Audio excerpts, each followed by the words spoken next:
자, 오늘 요한계시록 이제 10장 함께 이제 공부를 할 차례입니다. 요한계시록도 이제 절반 가까이 이제 공부를 했었어요. 이제 아주 좀 긴 시간, 짧지 않는 긴 시간을 열심히 이제 달려왔습니다.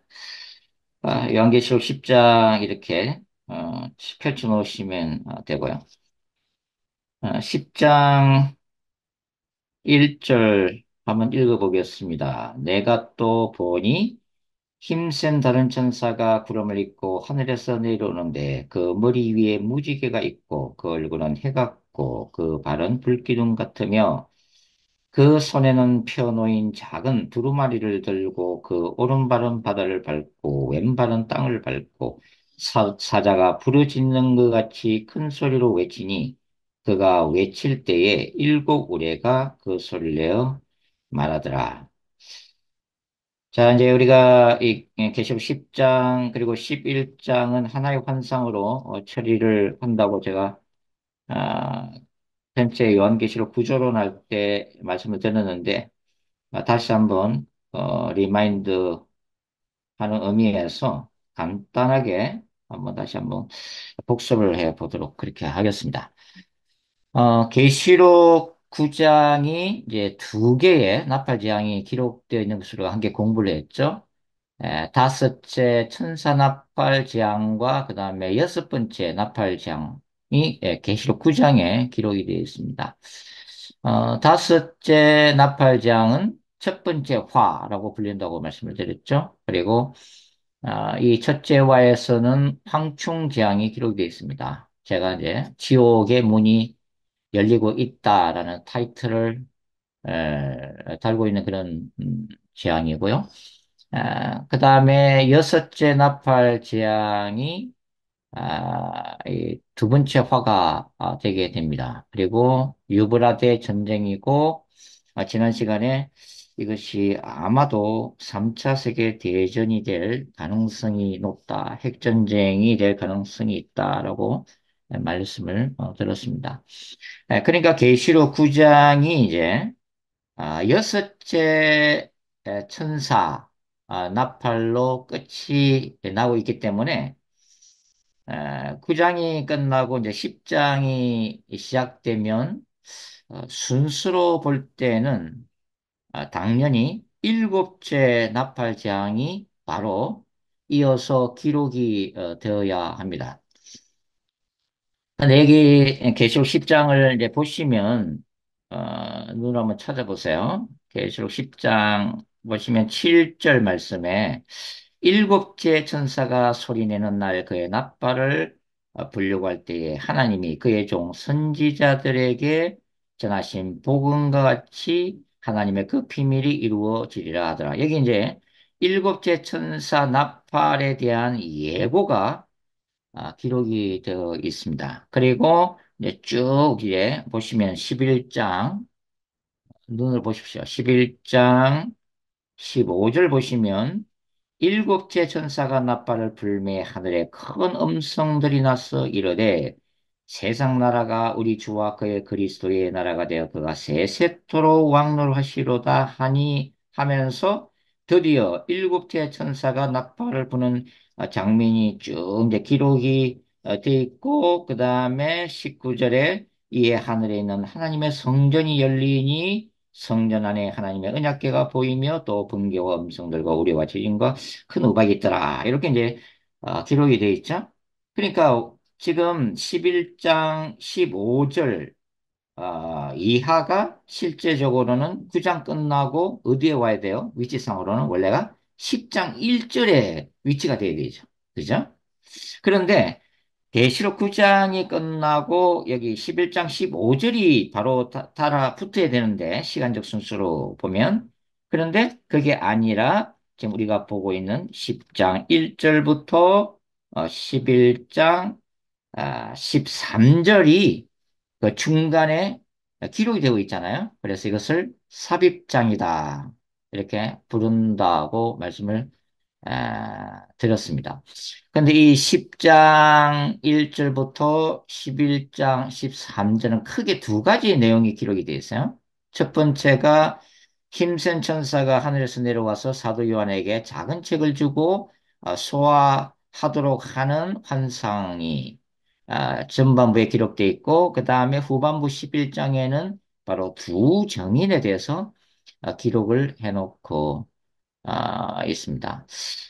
자, 왜 이렇게 11장 15절 일곱째 천사 나팔이 바로 오지 않고 이 중간에 삽입장이 기록이 되었느냐 하는 그 이유는 바로 계시록 9장 20절과 21절 때문에 아, 그렇게 된 거죠.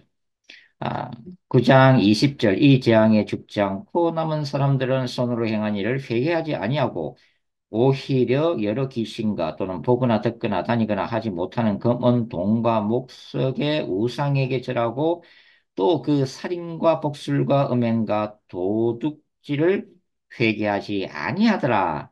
여섯째 천사 나팔 재앙 유브라데 전쟁이라고 하는 그 참혹한 전쟁의 결과에도 불구하고 여전히 많은 불신자들은 끝까지 회개를 하지 않는 모습으로 끝이 나고 있죠.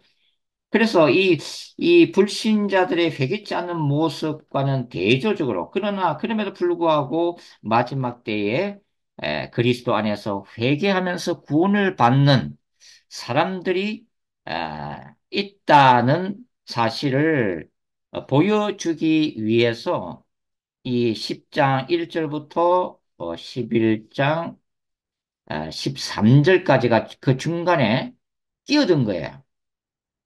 그렇다 이러면은 마지막 때의 영적 추수, 마지막 때의 부흥의 역사가 어디 기록되어 있냐면 바로 11장 13절에 기록되어 있습니다. 11장 13절 보세요. 그때에 큰 지진이 나서 성 10분의 1이 무너지고 지진에 죽은 사람이 7천이라 그 남은 자들이 두려워하여 영광을 하늘의 하나님께 돌리더라. 영광을 하늘의 하나님께 돌리는 남은 자들이 있다고 하는 거죠. 이 남은 자들, 예루살렘에서의 부흥, 마지막 때에서 세상에서 일어날 마지막 어떤 회심의 역사라고도 볼 수가 있는데, 자, 이 회심의 역사가 회개치 아니하는 사람들과 대조되는 하나님의 놀라운 구원의 역사를 기록을 해놓고 있고, 이 구원의 역사는 바로 계시록 11장에 있는 두 증인 사역의 결과로서 이런 일이 생긴 거죠. 그리고 계시록 11장에 있는 이 두 정인의 사역은 10장에 있는 바로 사도 요한의 사역과 밀접한 관계가 있기 때문에 10장과 11장 두 증인 사건이 하나의 결합된 환상으로 같이 삽입이 되게 되었다고 하는 거죠. 즉, 이제 10장에 보면은 사도 요한에게 주어진 사명이 뭐죠? 10장 마지막 구절이죠. 10장 11절. 그가 내게 말하기를, 이 요한이죠. 사도 요한. 내게 말하기를 네가 많은 백성과 나라와 방언과 임금에게 다시 예언하여야 하리라 이렇게 돼 있어요. 그죠? 사도 요한에게 주어진 이 종말론적 메시지, 예언 사역이 주어졌는데, 그런데 재미있게도 보면 11장 3절 보세요. 내가 나의 두 증인에게 권세를 주리니 그들이 굵은 베옷을 입고 1260일을 예언하리라 돼 있죠.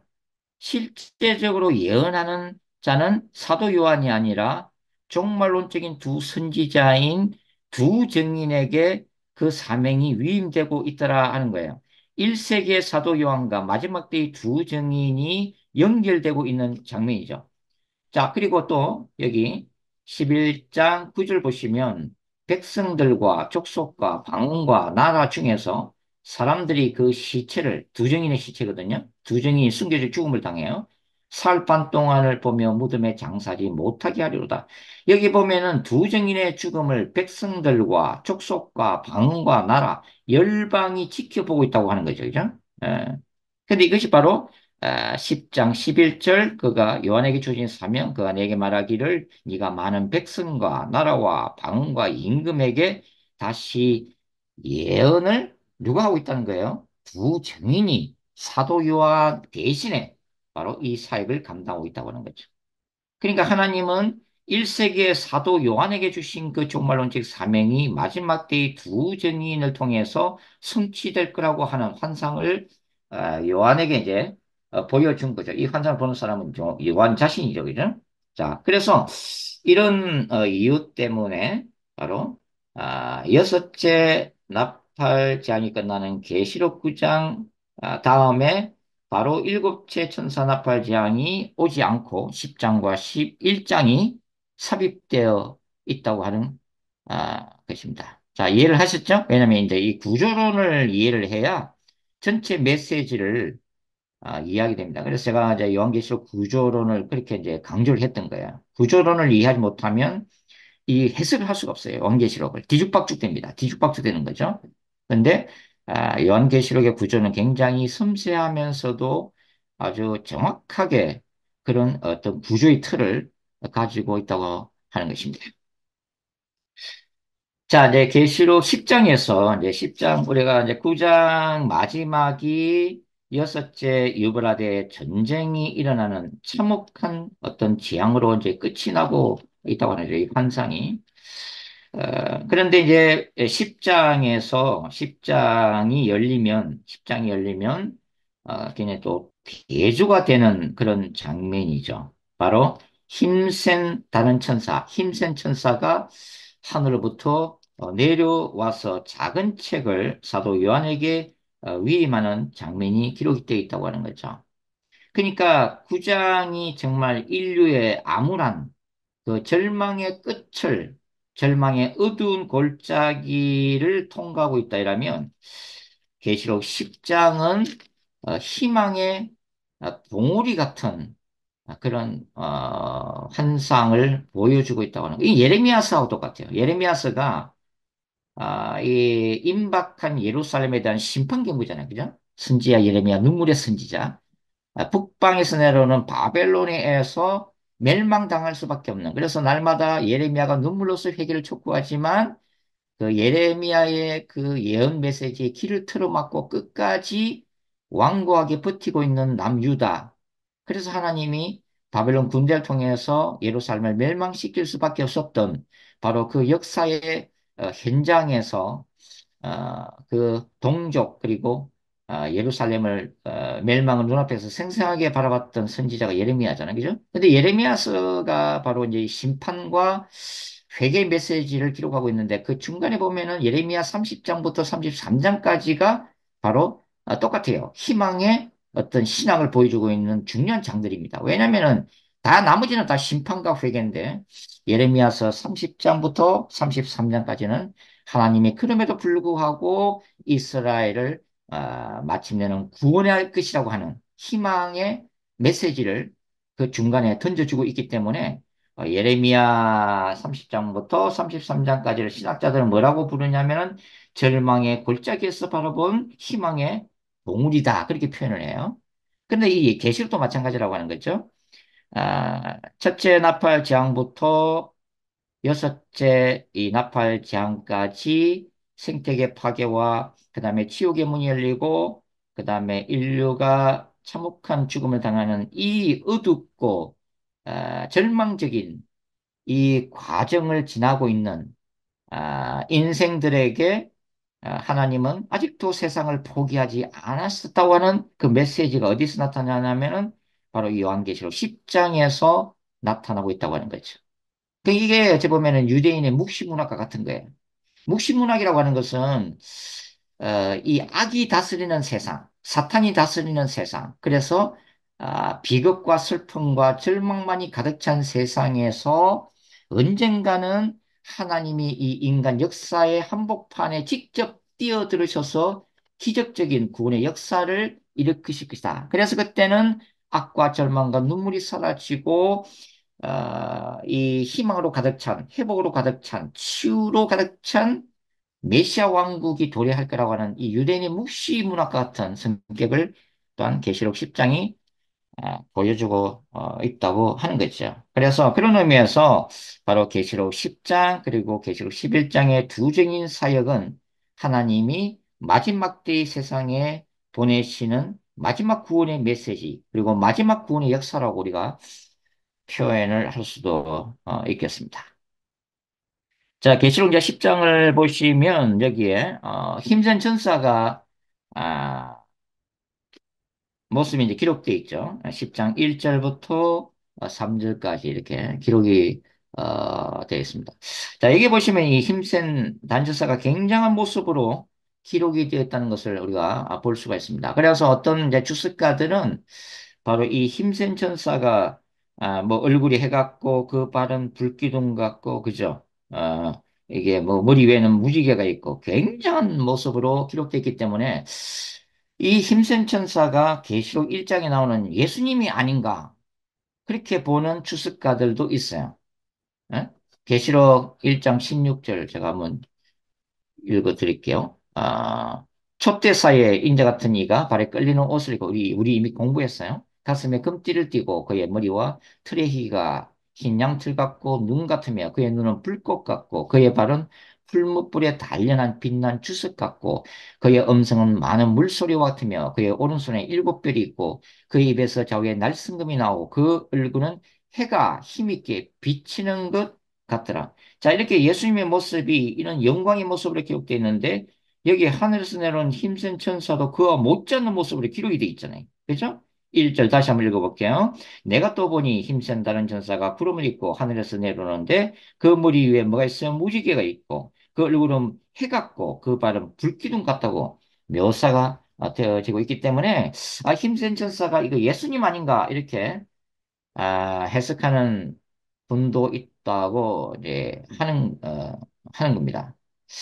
아, 그러나 이제 사도 요한은 이 예수님과 천사를 분명히 구별하고 있죠. 그죠? 어, 천사가 예수님일 수는 없어요.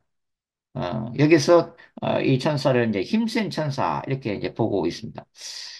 이 안치교에서는 이 미카엘 천사를 예수님과 동일시해요. 예, 미카엘 천사가 곧 예수님이다. 이렇게 해석하는데 굉장히 잘못된 해석입니다. 천사라고 하는 존재는 예수님의 피조물에 불과해요. 예수님의 명령에 따라야 하는 피조물이지 예수님이 아니에요. 근데 이상하게 안식교에서는 미카엘 천사를 예수님과 동일시한다. 그렇게 해석을 하고 있습니다.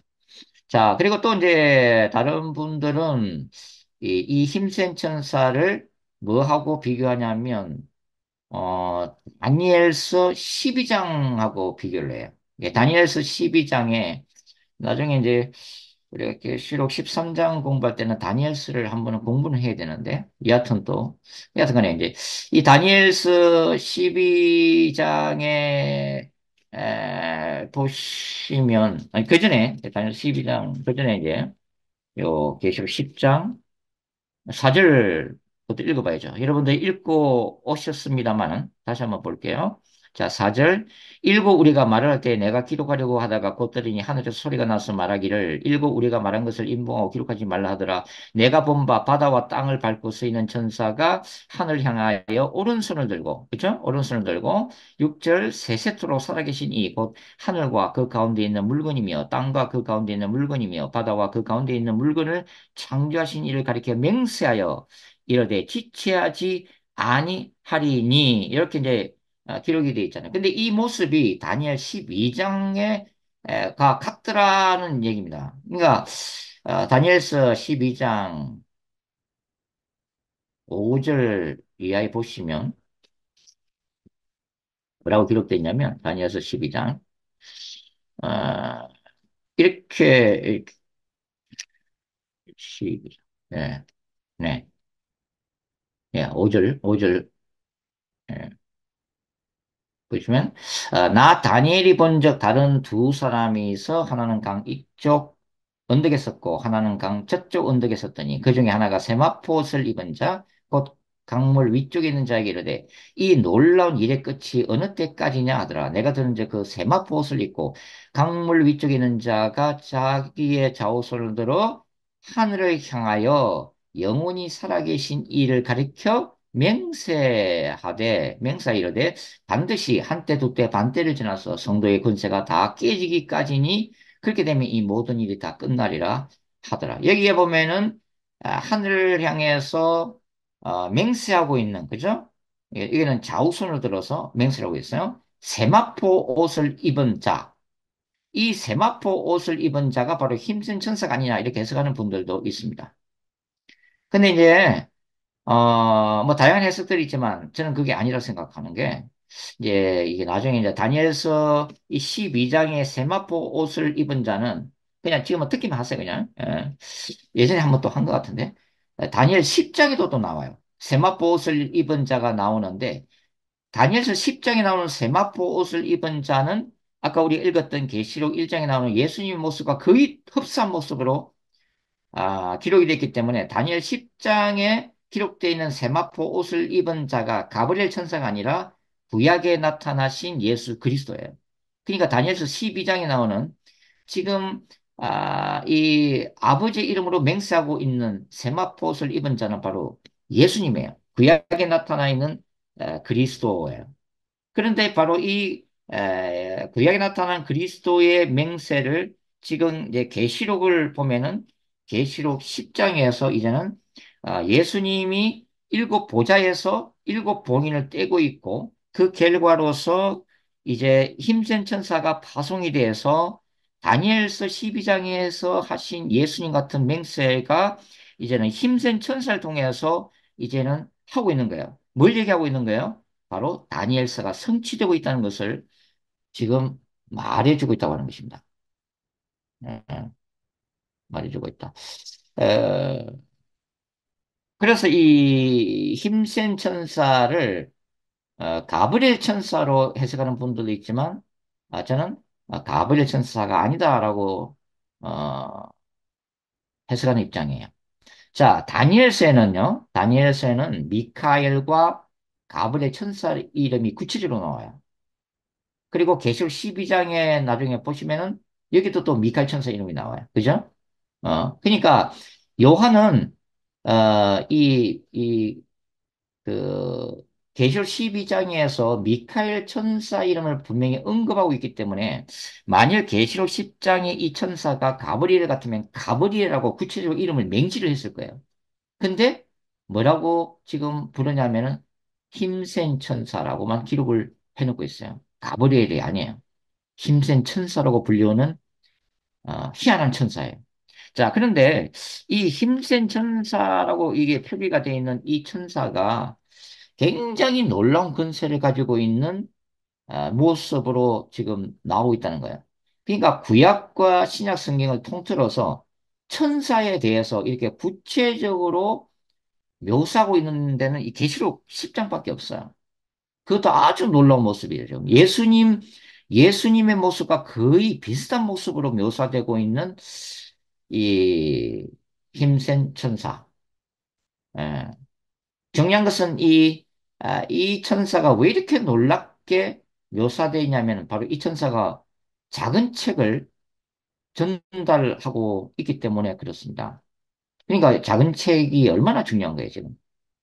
작은 책의 내용이 얼마나 중요하면 이토록 놀라운 천사가 그 작은 책을 운반하는 지금 어, 사역을 하고 있겠습니다. 자, 힘든 천사의 모습을 좀 더 보죠. 10장에 보시면은 하늘에서 내려온 이 천사가 뭘 입고 있어요? 뭘 입고 있어요? 구름을 구름을 입고 있어요. 구름을 입고 이래 있잖아요. 그죠? 1절에 구름을 입고 있다. 자, 구름은 뭘 상징한다고 말씀드렸어요? 하나님의 충만하신 임재, 그리고 하나님의 능력, 하나님의 영광을 상징한다고 그랬죠. 성경에서 구름이라고 하는 것은. 그죠? 어, 그런데 이 천사가 이 하나님의 충만한 임재와 영광과 능력을 가지고 지금 내려오고 있다는 것을 얘기를 하는 거죠. 그러니까 힘센 천사가 이렇게 이런 모습으로 내려오고 있다고 하는 것은 바로 이 힘센 천사를 통해서 하나님의 임재와 능력과 영광이 피폐한 이 세상에, 절망으로 가득 찬 세상에 환하게 비치고 있다고 하는 것을 얘기하는 거예요. 종말론적 교회 안에서 회복돼야 될 임재와 영광의 회복의 메시지를 우리가 지금 읽을 수가 있다고 하는 것입니다. 하나님의 임재를 사모한다. 하나님의 영광을 사모하는 분들. 에, 모세가 하나님의 임재에 목말라서 출애굽기 33장 보면은 그런 기도를 하잖아요. 주여 내게 주의 영광을 보여주십시오. 그죠? Show me your glory 하잖아요. 하나님의 영광을 보여주십시오. 그런데 하나님이 이 모세의 기도에 응답해서 하나님의 영광을 보여주십니다. 물론 하나님의 뒷모습을 보여주는 것으로 묘사가 되어 있죠. 예. 하나님의 영광을 직접 보면은 모세가 죽을 수도 있기 때문에. 선지자 엘리야는 그 열왕기상 18장에 보시면 갈멜산 무너진 하나님의 제단을 이스라엘 백성들한테 보여주잖아요. 네, 허물어져 버린 이제 재단이죠. 그러니까 바알을 숭배하면서 그 옛날 이스라엘 백성들이 이 갈멜산에 찾아와서 예배하고 찬양하고 제사했던 그 무너진 제단을 잡초 속에 무성하게 이제는 무너지고 없는 그 갈멜산의 제단을 가장 먼저 이스라엘 백성들한테 보여줍니다. 바로 하나님의 영광이 떠나버렸다고 하는 거죠. 그죠? 예, 그걸 얘기하고 있는 거예요. 예. 여러분들이 바알을 숭배하면서 하나님의 영광이 떠나버렸다고 하는 거죠. 그 하나님의 영광을 당신들이 버렸다고 하는 거죠. 예, 우상숭배 때문에. 그러면서 엘리야는 그 12지파를 상징하는 12개의 돌을 갈멜산의 그 제단 위에 다시 쌓고 간절히 기도합니다. 그죠? 하나님의 영광이 임하기를. 그래서 하늘에서 불이 떨어지죠. 예.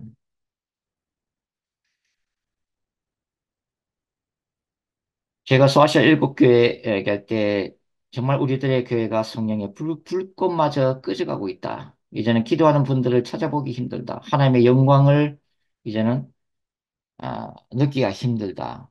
예배 가운데서도 생생한 하나님의 임재를 느끼기도 힘들다. 예, 그 이유가 뭐겠어요? 교회들이 예, 죄악을 범하고 있기 때문이죠. 그죠? 세속적인 모든 가치관과 모든 것들이 교회로 들어와서 교회를 변질시키고 있기 때문이죠. 그래서 이 마지막 때는 바로 강력한 회개가 필요하다는 거죠. 왜냐하면 회개하지 않으면 하나님의 영광은 들어오지 않습니다. 회개하는 곳에 부흥이 일어나죠. 회개하는 곳에 성령의 불이 임하기 때문이죠. 예. 그래서 이런 하나님의 강력한 임재와 영광을 우리가 다시 한번 볼 수 있다면 참 좋겠습니다. 음. 자, 어, 이 힘센 천사를 통해서 하나님의 임재와 영광이 드러난다는 것은 뭘 의미하고 있다고요? 이 세상이 무슨 죄악으로 인해서 하나님의 임박한 그 종말론적인 심판대에 서 있지만 바로 계시록 10장과 11장은 뭘 보여준다고 그랬어요? 바로 하나님의 그 은혜의 역사, 하나님의 선행하는 그 은혜를 여전히 이 죄악된 세상이 잊고 있다는 것을 의미하는 거죠. 예. 타락한 세상을 향한 하나님의 긍휼이 여전히 계속되고 있다고 하는 거죠. 그리고 또 한 가지 이유는 뭐냐면 예수님의 재림 전에 이 땅에 남아 있을 어찌 보면 이 환란을 함께 고통하면서 지나가야 될 하나님의 백성들이 여전히 이 땅에 존재하기 때문입니다. 그래서 하나님이 끝까지 긍휼을 부어줄 수밖에 없는 거죠. 음. 자, 그리고 이제 힘센 전사의 머리 위에 뭐가 있어요? 무지개가 있어요. 그죠? 무지개. 자, 계시록 4장 3절에서 하나님의 보좌에 무지개가 있다고 말씀드렸습니다. 언약의 무지개, 노아 홍수 언약 있다고 말씀드렸어요. 그러니까 이 힘센 천사의 머리 위에 무지개 있다는 것은 뭘 의미하는 거예요? 하나님에 대한 하나님의 약속에 대한 신실하심이죠. 신실하심. 그러니까 힘센 천사를 통해서 전달되는 이 작은 책에 대해서 하나님이 반드시 그 책의 내용을 성취시킬 거라고 하는 언약을 주시는 거죠. 언약을 주시는. 어? 확실히 성취될 거라고 하는 약속을 힘센 천사의 머리에 있는 무지개를 통해서 지금 하나님이 시각적으로 보여주신다고 하는 거죠. 그죠? 음. 그래서 요한계시록의 예언적인 메시지는 반드시 이루어질 것이다. 라고 하는 거죠. 그죠? 음. 다니엘 시대 때 임봉되었던, 그죠? 종말론적인 두루마리 피밀이 이제 아, 계시가 된 거죠. 그죠? 계시가. 그래서 편호인 작은 책이 된 거죠. 오픈북이 된 거예요. 계시가 열린 거예요, 이제. 다 이제 마지막 때의 교회들에게 이제 다니엘서의 계시가 이제는 성취되고 다니엘이 봤던 그 환상이 이제 아, 알려지고 이제 성취되는 시대를 살고 있다고 하는 것을 우리가 알 수가 있습니다. 네. 자, 미래적으로, 여하튼, 아직은 이제 이 사건들이 미래적으로 이루어질 거지만, 중요한 것은, 이 미래적인 사건으로만 이해하는 것은 곤란하다 하는 거죠. 그래서, 이 그레고리 빌 같은 이 기억주의, 요한계시록 주석가들은 요한계시록을 미래적 종말론적인 사건으로 해석하는 끄려 하는 거예요. 왜냐면은, 어, 결국은 1세기를 살아갔던 소아시아 일곱 교회들은 고통당하는 현재의 삶에 대한 하나님의 응답이 임한 것으로 봤기 때문에, 현재적인 이, 뭡니까, 적용? 더 중요했다고 본 거예요. 미래적이고 종말론적인 것은 여전히 미래에 있다고 이제 본 거예요. 그래서 요한계시록을 어떤 미래적이고 종말론적인 어떤 특정 어떤 사건 보기보다는 어떻게 해서 한다고 그랬어요? 교회 시대에 예수님의 초림부터 1세기부터 예수님이 재림하기까지 전 교회 시대에 적용할 수 있는 메시지로 해석을 하고 있더라 하는 거죠. 그죠?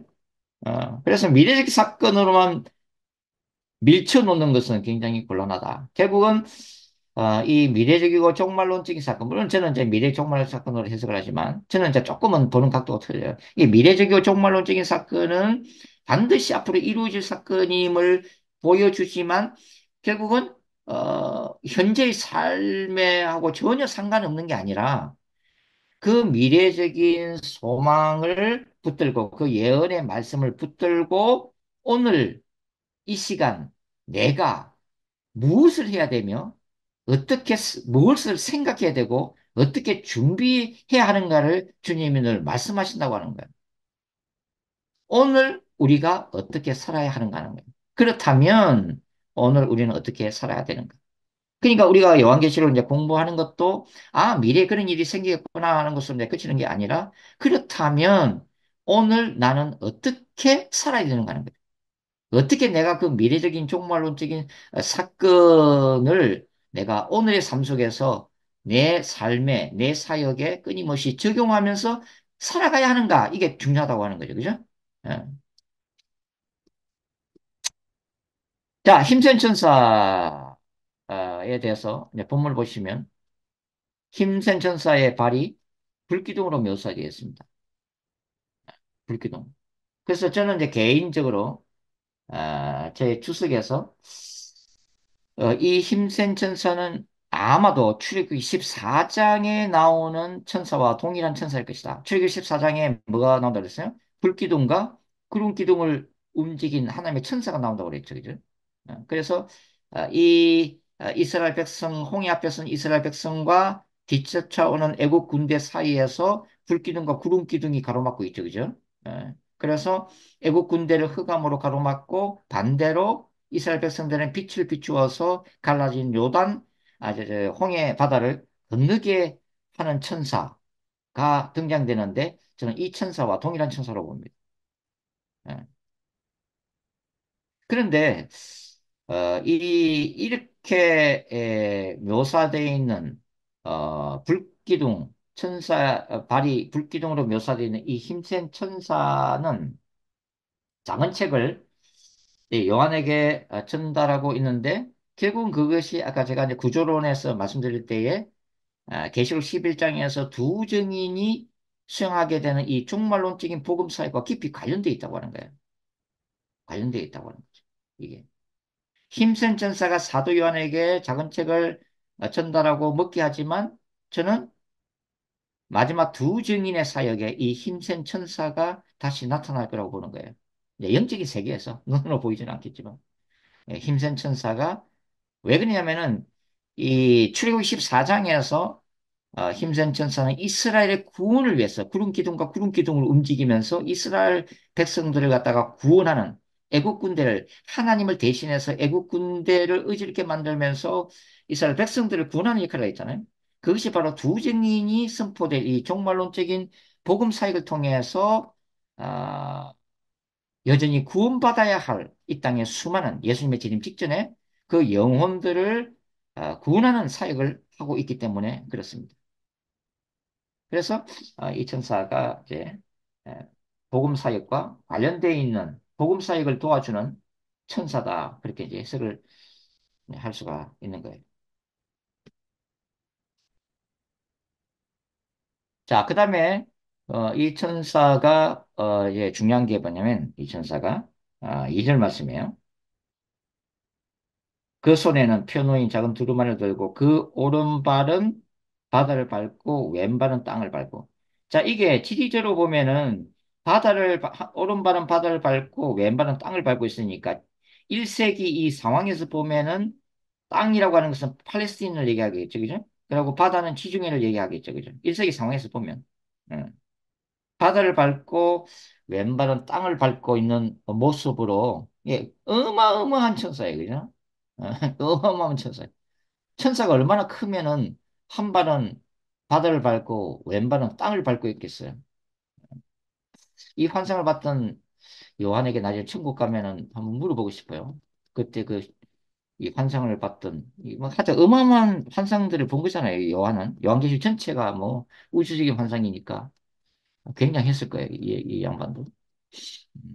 근데 자, 이 힘센 천사가 한 발로는 바다를 밟고 한 발로는 땅을 밟고 있는 게 의미가 있어요. 그거는 우리가 계시록 13장을 읽어보면 알게 됩니다.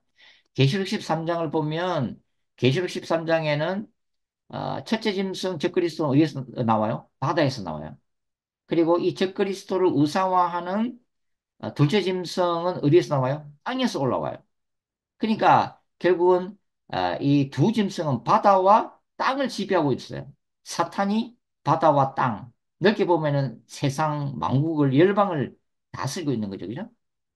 근데 지금 힘센 천사가 바다와 땅을 밟고 있다는 것은 뭘 얘기하는 거예요, 그러면은? 예? 사탄이 지배하고 있는 바다와 땅을 심판하고 피조 세계를 회복시킬 것이라고 하는 예언적인 행위예요. 예언적인 행위. 이건 구약의 선지자들에게 볼 수 있는 행동이에요. 그러니까 구약의 선지자들이 이 말로만 예언하는 게 아니라 행동으로 보여주는 게 있잖아요. 그게 예레미야가 뭐 썩은 뭐 띠를 갖다가 유브라데 강에서 뭐 꺼내온다든지 뭐 에스겔이 그죠? 에스겔은 특별히 이런 예언적인 행동 굉장히 많이 하잖아요. 그죠? 그런 것들이 뭘 얘기하는 거죠? 하나님의 보이지 않는 메시지를 계속 전달하고 있는 거예요. 그래서 예언자들은 말로만 아니라 하는 행동을 통해서 메시지를 전하고 있는데 지금 이 천사도 일종의 예언적인 행위를 하고 있는 거예요. 구약의 선지자들이 했던 것처럼. 그죠? 그래서 여기에 이제 신자들의 소망이 있는 것입니다. 사탄에게 빼앗겼던 바다와 땅을 힘센 천사가 땅과 바다를 짓밟는 모습을 보여줌으로 인해서 세상에 대한 궁극적인 회복을 약속하고 있는 거예요. 그러니까 환란의 날에 신자들이 세상의 고난에 동참할 수밖에 없고 또 때로는 믿음을 지키기 위해서 박해를 받기도 하고 감당할 수 없는 시험 앞에서 눈물을 흘리기도 하고 그죠? 그러하겠지만은, 지금 이 힘센 천사의 모습을 통해서 이 죄악과 악의 근세가 사라진 미래적인 세상을 미리 보여주고 있는 거죠. 그런 세상을 주님이 지금 만들고 계신다는 거예요. 준비하고 있다고 하는 거죠. 그죠? 그러니까 이게 신자들한테는 1세기에 이 요한계시록을 읽고 있는 소아시아 신자들이나 지금 마지막 때에 우리가 지금 요한계시록을 읽고 있는 우리한테나 똑같아요. 포기할 수 없는 궁극적인 소망이다. 그러니까 모든 악의 군세들조차 우주의 주제이신 창조주 하나님의 다스리심 아래 있다는 것을 보여주고 있는 거죠. 그죠? 결국은 이 악의 근세 아래에서 이루어지고 있는 이 박해와 피 흘리는 순교의 역사 또한 언젠가는 끝날 날이 온다고 하는 걸 의미하고 있다고 하는 거죠. 그죠? 음. 자, 힘센 전사가 작은 책을 들고 있고 사자와 같이 큰 소리로 외치는 모습을 보이고 있죠. 사자가 포효하고 울부짖는 장면이에요. 결국은 이 타락한 세상 한복판에서 하나님의 백성들이 이 작은 책에 담긴 메시지를 강력하게 선포해야 함을 의미하고 있다고 하는 거죠.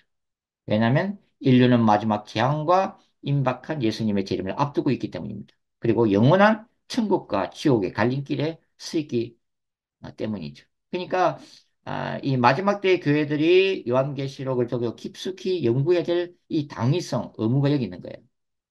이 작은 책에 담겨 있는 이 종말론적인 메시지, 궁극적인 복음, 이 하나님의 진리의 말씀을 하늘의 능력과 권세와 기름 부으심 아래에서 가르치고 선포해야 될 거룩한 의무가 주어지고 있는 거죠. 그게 사도 요한이 작은 책을 소화해야만 했던 이유고 그것을 두 증인이 계승해서 외쳐야 했던 이유고 두 증인의 사역이 두 증인만의 사역이 아니라 마지막 때에 예수님의 재림을 준비하는 이 땅의 모든 교회들이 감당해야 되는 바로 복음 전파의 사명. 예수님이 이 땅에 오셨을 뿐만 아니라 다시 오실 거라고 하는 아, 그 메시지를 전해야 하는 거룩한 의무를 받고 있다. 이렇게 볼 수가 있는 거죠.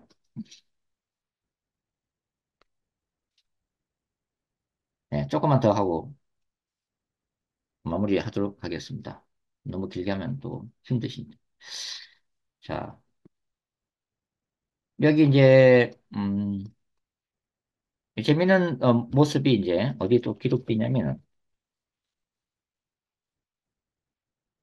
10장 4절 보시면 일곱 우리가 말을 할 때 일곱 우리란 것은 일곱 그 천둥, 번개 뭐 이런 거예요. 일곱 우리가 말을 할 때 내가 기록하려고 하다가 곧 들으니 하늘에 소리가 나서 말하기를 일곱 우리가 말한 것을 인보 기록하지 말라.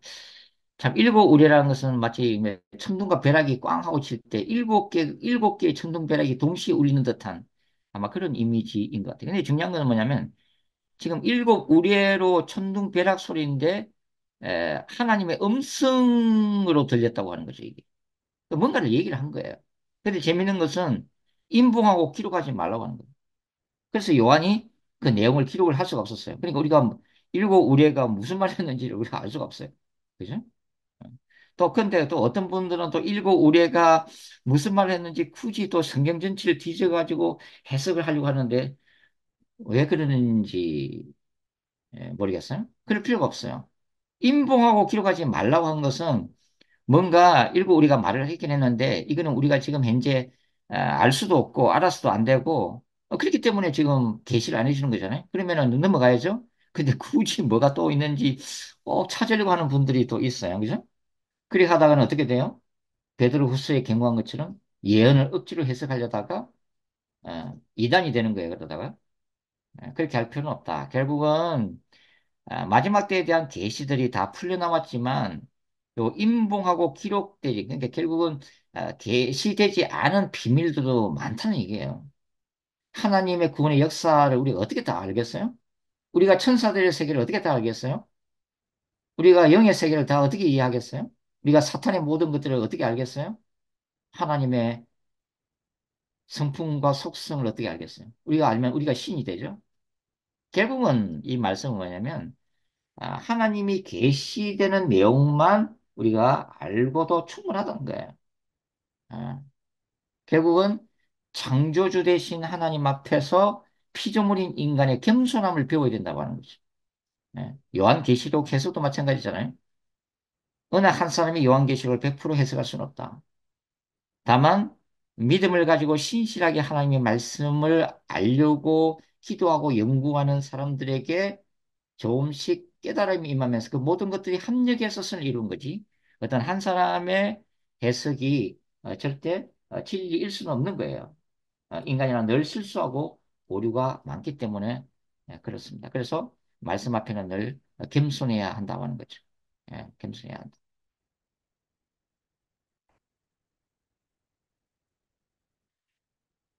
예.